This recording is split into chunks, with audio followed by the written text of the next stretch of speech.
श्री राधा कृष्ण चरण कमलेभ्यो नमः।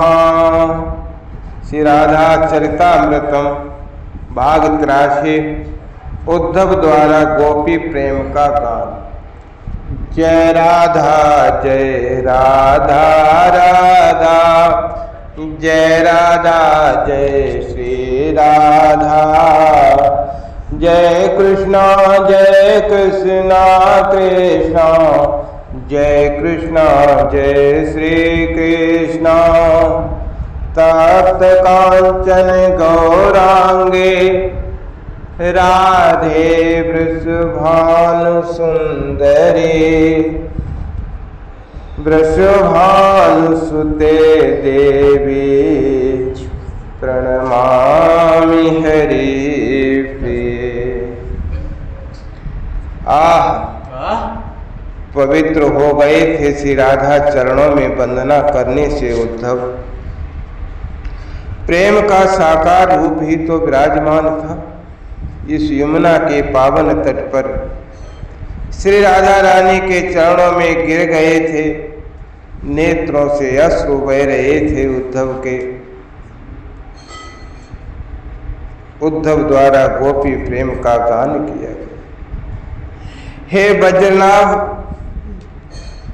भक्ति, अरे भक्ति तो सब करते हैं, कौन है ऐसा मुनि ऋषि महात्मा जो भक्ति न करता हो।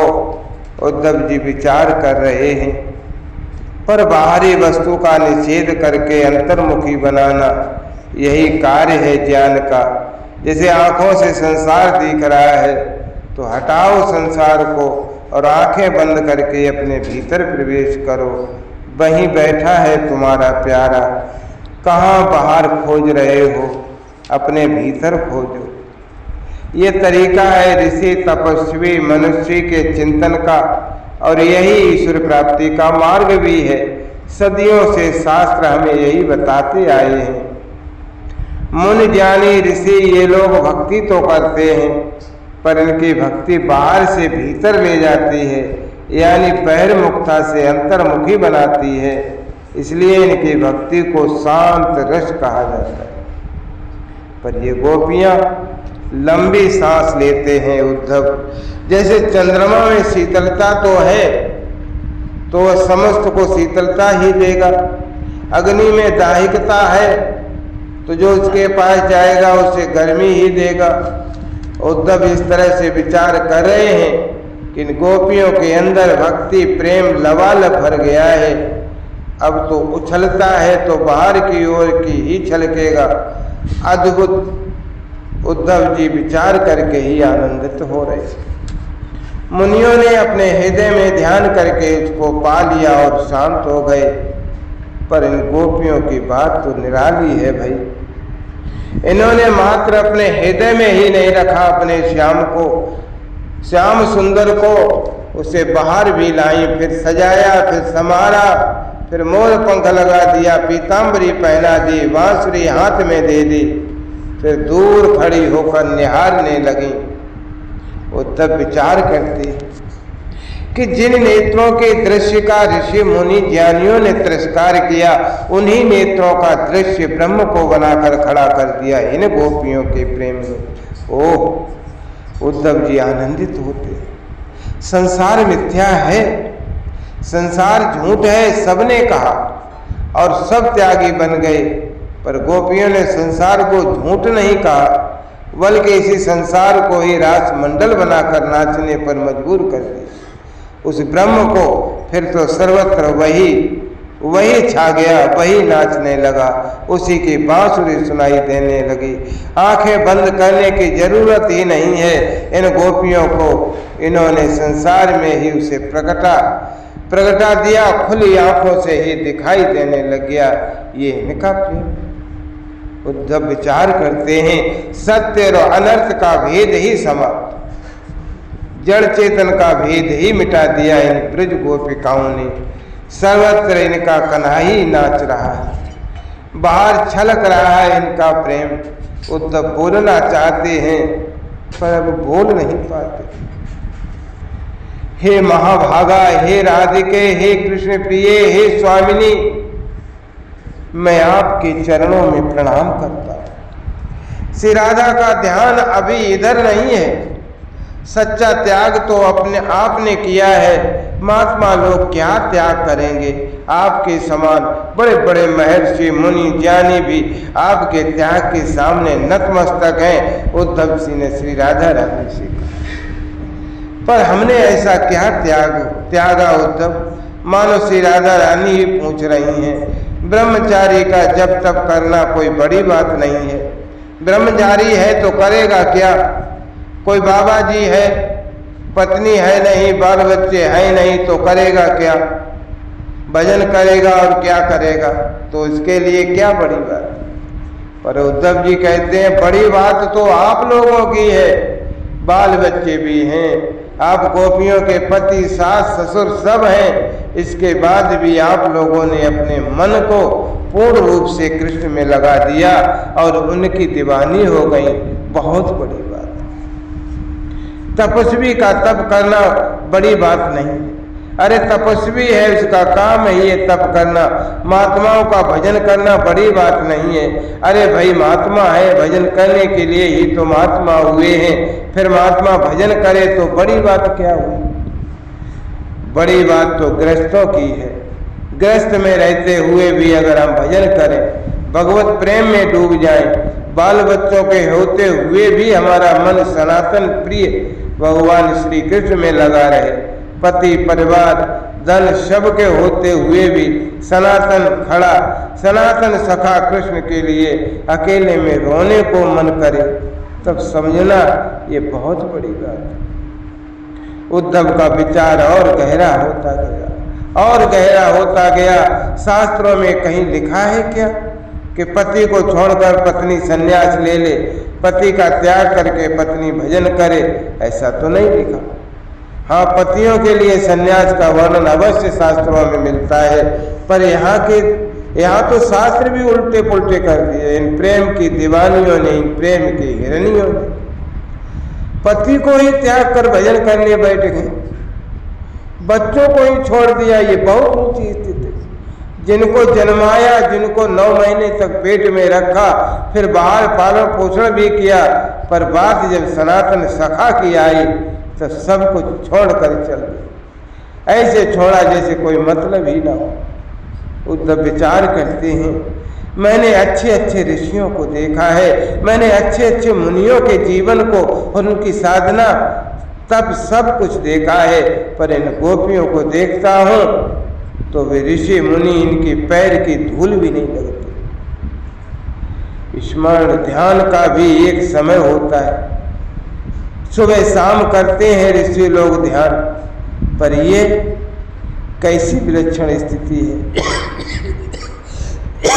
हर समय 24 घंटे बस प्रिय की याद में उनका सुमिरन, बस उन्हीं को पाने के लिए लालसा और कुछ नहीं जीवन। उद्धव जी चकित हो रहे हैं।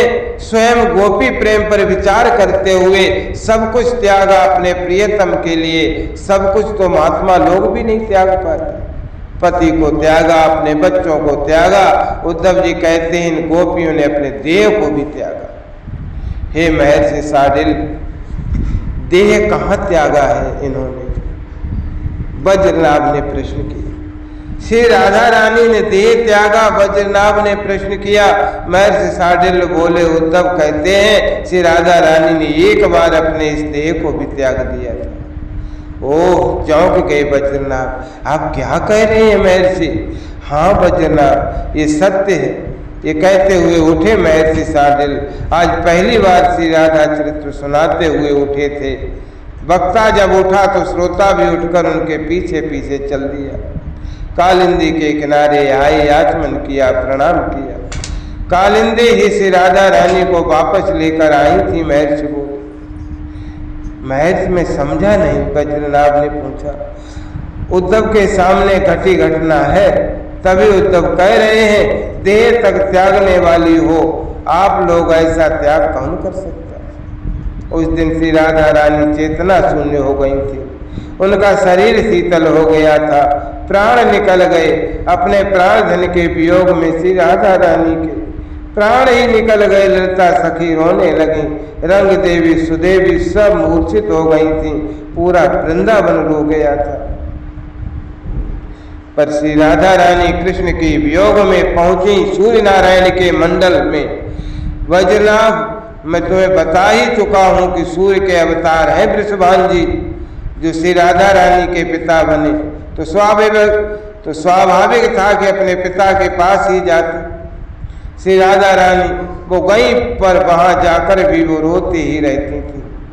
कालिंदी यमुना भी पहुंच गई सूर्य के पास, क्योंकि ये भी तो सूर्य पुत्री हैं।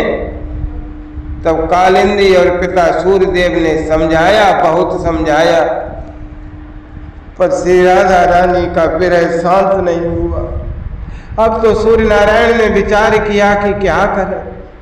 तभी अपनी पुत्री श्री राधा का हाथ पकड़कर ले गए वैकुंठ।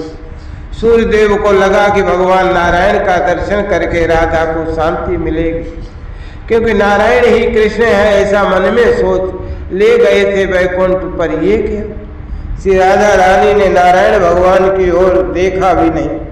जब सूर्यदेव ने ज्यादा ही कहा, तब श्री राधा ने रानी का उत्तर था, श्याम सुंदर के बिना ये आंखें अब किसी को नहीं देखें। उदास सूर्यदेव अपने मंडल में आ गए। तब एकांत में कालिंदी ने समझाया था श्री राधा रानी को कि हे राधिके, मेरी बात आप मानिए, चलिए वृंदावन, वहीं है श्याम सुंदर, और हमें जब तक उनके इस अवतार काल की लीला पूरी नहीं हो जाती प्रतीक्षा करनी चाहिए। बस कालिंदी को ये बातें श्री राधा रानी की अच्छी लगी और वे वापस वृंदावन में आ गए। सखियों में आनंद छा गया। उद्धव जी तो आनंद के मारे उछल पड़े थे। हे वज्रनाभ, इसलिए उद्धव कहते हैं कि आप लोगों को तन का भी मोह नहीं है। शरीर को भी आप लोग ऐसे त्याग देते हैं जैसे कोई वस्त्रों को त्याग कर स्नान करने चला जाए। उद्धव स्तुति ही करते जा रहे हैं श्री राधा रानी की। आपके इन्हीं त्याग के कारण ही पूर्ण ब्रह्म आपका सेवक बना है। आपके त्याग में प्रेम के कारण ही पूर्ण ब्रह्म आपके सामने नाचा है।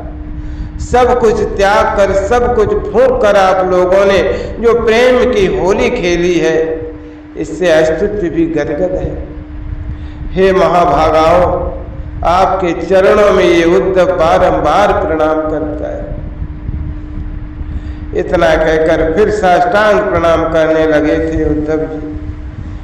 जय राधा जय राधा राधा, जय राधा जय श्री राधा, जय कृष्णा कृष्णा, जय कृष्णा जय श्री कृष्णा।